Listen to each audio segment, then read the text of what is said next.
আসসালামু আলাইকুম ওয়া রাহমাতুল্লাহি ওয়া বারাকাতুহু।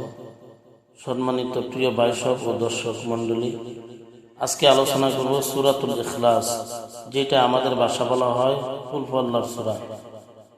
কোনো ব্যক্তি যদি প্রত্যেক দিন নামাজের পরে যদি সূরাতুল ইখলাস অর্থাৎ কুল হু সূরা যদি পাঠ করে, আল্লাহ রাব্বুল আলামিন এই আমলের খাতিরে আল্লাহ সুবহানাহু ওয়া তাআলা তার 50 বছরের পিছনের সগীরা গুনাহকে মাফ করে দেবেন। সুবহানাল্লাহ।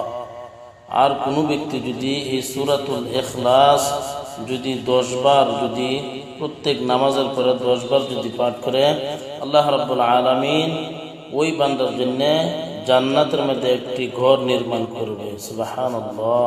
সূরাটি হলো বিসমিল্লাহির রহমানির রহিম।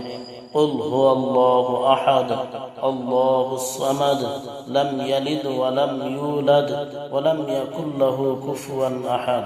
ভিডিওটি প্রত্যেকে লাইক কমেন্ট শেয়ার করবেন।